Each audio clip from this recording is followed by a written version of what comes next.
Ay, nako. Fully paid kami sa yero pero hindi dinideliver yung yero.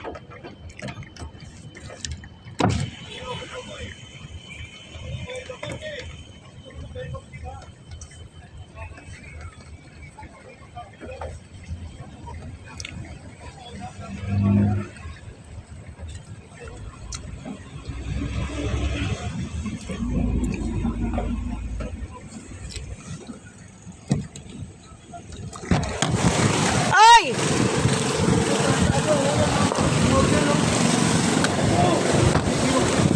Ayun to eh. Ano naman, 1.4. Usapan na ito, 1.5. Asan ang pera namin? Ibalik mo. Tarbador lang po ako. Tarbador lang po ako dito. Hindi po ako nangyari. Utang na. Ibalik mo ang pera namin na kinuha mo. Binalikan mo ba kami? Balik mo. Huwag na kayo. 2 weeks na yun. Ibalik mo. Sa hardware po, hindi po ako. Tarbador lang po ako dito. Pakapal, Ikaw ang kumuha ng pera. Niloko mo Dinala mo, kami. 1.4. Ang dinala mo. 1.4. Kaya namin sinuli. Wala Brad, nagkakabla, pasensya na. Hindi, bumalik Sana ako. intindihin niyo ako. Pero wala akong nakong pera. Wala. Wala akong nakong pera. Sa iba, social, dadalhin mo, dinala mo ka, dinala mo 1.4. Bakit dinala mo kami Nakiusap ako sa'yo, 1.4? 1.5 ang Makapal. in-order namin. Binalikan mo kami, kinuha mo yung pera. Ay, wala akong nakong pera. Sabi niya, bukas daw eh. Wala Sinabi akong niya? Oo, bukas. Wala akong Tao, te, ano mo yan? Ate, kunin namin yung pera namin. Wala kasi dito. Wala kayong puso, puta na bayad ako eh. Pumutang pa ng Masyadong bahay. dinamage mo Sabi kami. ko kulang ng 1.3. Kinabukasan, Okay, dinala ko sinoli dito. namin yung yero. Paano yun? Sinoli Dinala namin yung yero. Bro, di ba nakita mo? Naku, Pinick up nyo. tarbador lang po kami, boss. Trabador, lolo. Bakit binalikan mo kami? Pero ang binibili po talaga namin, 0.5 yung binibili namin sa binibili namin. 1.4 ang binigay mo po eh. Ano eh? Ano?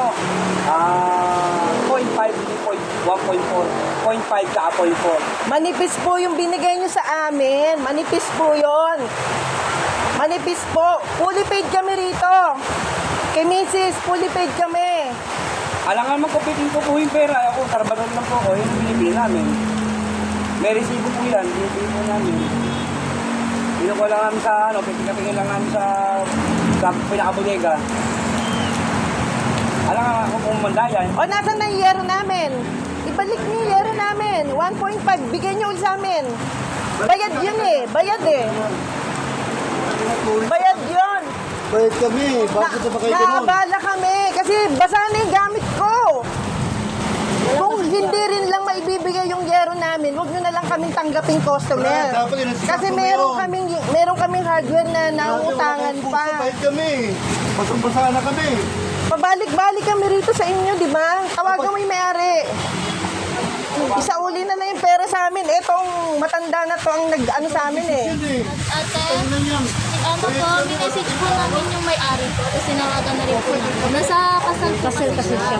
Nasa kasal po. Hindi, ang pera ang kailangan namin para makabili kami yero. Masyado na kaming damage, may trabaho po Ano ako. po, tatawagan raw po pa. Oo, ha? Tawag daw siya ate sa Tatawag inyo. na lang po si ate sa inyo. Sa inyo po. Para po Tatawag? kayo po Kasi Ako talaga, tarbador lang ako, boss. kami hindi lang Kasi po kami, tindera lang po 1.5, kami. pinag-usapan natin yun. 1.4 nga hinatid mo eh. 1.4 ang hinatid mo, hindi 1.5. Boss, teka lang ako Mapaliwanag lang. Pinagbigyan kita ng una. Teka lang Pag-apat na, pangalawa na, niloko ko ngayon. Grabe na ginawa mo sa akin. Hindi, pakinggan mo siya, pakinggan mo siya. Ako, tarbador lang po. Kung ano po ito sa akin, sa bibilan, yun ang bibilan ko po. 1.5, sinabi, makapal, sinabi ko sa'yo, ano, ba, naggrabe ka talaga naman, no? Huwag mo gawin ng bata. Huwag mo naman akong lokohin. Brad, niloko mo ko sa'yo, alam ko, sinumali, at dali mo nun, makapal. 1.5. Ilang beses na kami nauulanan. Basang-basa na kami, pati gamit namin. Kung wala, okay lang. Isuli na lang yung pera namin. Bayad kami, fully paid kami. ano sabi niya? Kayo, Sabi ni, wala kayo.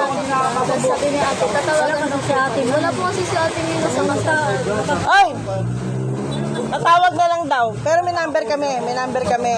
Sensya ka na. Ha? Parang magalit ako. Ikaw, kung ano man ang transaksyon mo sa may-ari, wala akong pakialam. Bumili kami rito, diniliver mo. Nag-usap tayo, Pumunta ka 1.5. doon, nangihirit ka pa. Humihingi ka pa ng dagdag kasi sabi mo 1.5. Pumunta ka. Oh, yun. So, ang ginawa namin, binayaran namin. Sige. Binayaran namin Ano eh. ba yung boy? Yung gumawa, binayaran ko kahit wala silang ginawa. Binayaran namin pati tao na hindi gumawa dahil hindi yun ang tamang yerong ino-order namin. Nung una mong diniliver sa amin, pinayagan na lang namin kasi ayoko na ng reklamo. Para maganda lang po kasi Alam ko, sa ginawa sa kay Brad. namin. Magkabalik ka, Ano hindi po ibibigay sa amin. Sige na. I-ano na lang natin. Binyari po ako sabi mo. Kahit yan ako, Brad, ha? Mali yung ginawa mo sa Lagyan mo yung pangalan. Lagyan mo yung pangalan. bata eh. Matanda na tayo eh. Matanda na ako, nagalit pa ako. Ang sabi ng ate mo, bakit dito ako umu-order? Kasi ka-vibes ko si ate. Hindi ako, Iglesia ni Cristo kami. Kaibigan namin kasi si Mrs. eh. Kaya hindi kami lumipat. Kahit medyo napamahal kami. Ano lang sa amin ito eh. Itong mama na to. Kayo, inaabuso niyo kabaitan ko. Kabaitan ko eh. Di paano ko dibayad yan eh. Pero dalhin nyo yung yero sa amin, 1.5. Ilan yung piraso?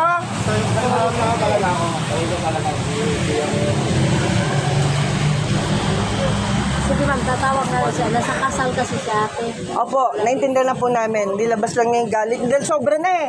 Basang-basa na yung nagbayad kami dun sa trabahador dahil hindi siya dumating. Sabi niya, alas 8 pa lang, deliver na daw niya. Ganun niya kami dinamage. Hindi yung nakakatawa yun. Taga-media kami, niloloko kami. Ha? Alam niyo naman po yun, ha? Kaibigan ko lang si ate kaya hindi kami makalipat. Kahit na mas mahal ng konti, okay lang. Pero yung sasabihin nito na 8 o'clock darating na daw, hindi niya ginawa, dumating siya hapon na.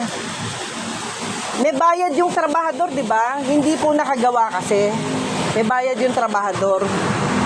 Kaya na ano rin ako, ayoko humarap kasi alam mo naman tayo, hindi naman tayo pwedeng maraming kwentuhan, di ba? Pero nahihiya lang ako kay ate. So, ang gagawin na lang, kung hindi ma-deliver within today, ibalik ang pera namin. Ibalik. Nandyan na resibo, dala-dala ko. Andyan. Tsaka ma'am, pakicheck nyo lang yung resibo nung yung namin, nakuha namin. Kung ano man yung kulang namin, magbabayad kami. Pero siya po ay pumunta sa bahay namin at nagpapadagdag dahil 1.5 daw yon. Yun po, binayad namin dito yon. Binayad namin. Yun lang yung pakiusap ko, ha? Ako, kumukuha lang ako ng Wala kasi si ate ngayon. Nasa makinang kasal. Hindi, sabihan mo na lang siya na tawagan ako. Nagsabi, nag-chat na. Oo, ha? Pasensya na kayo. Sige, Kasi okay lang. pag hindi ko pinayagang magsisigaw to, baka atakihin, no? Alam mo naman, mas mahirap yung patay kaysa buhay. Yun lang, ha? Kaya pinayagan ko siyang magaganon. Kaya late na akong lumabas, eh.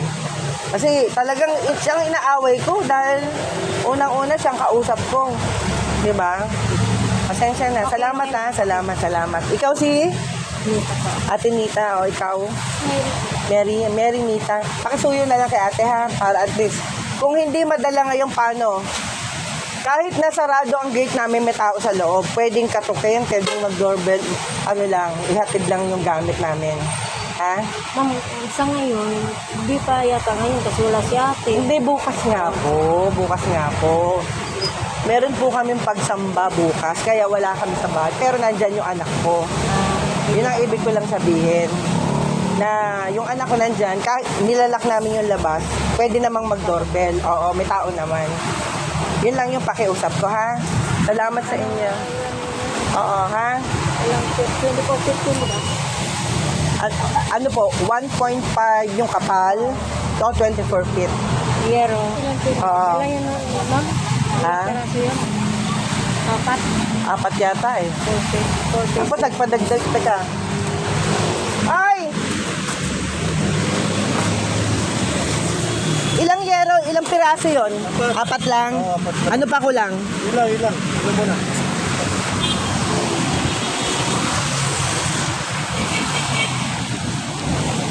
Mary, kung basta 4 na yero lang daw yun. 24 Oo. feet. Oo. Green. Oo. 1.5 na makapal. Ha? Okay. Wala na, sinungaling eh. Walang magagawa natin. Meron bang matandang maayos? Tama na, okay na, Oo, pumasok ka okay na. Si ano lang kausap ko, si Mary, no? Oh, Mary ha, thank you. Para at least magka-anuhan. Dapat ngayon, hindi naman ako balasubo, nagbabayad naman ako. Kung meron dagdag o bawas, okay lang, balik na lang sa amin. Yun lang na may pakiusap ko sa inyo, ha? Salamat, pasensya na uli, ha?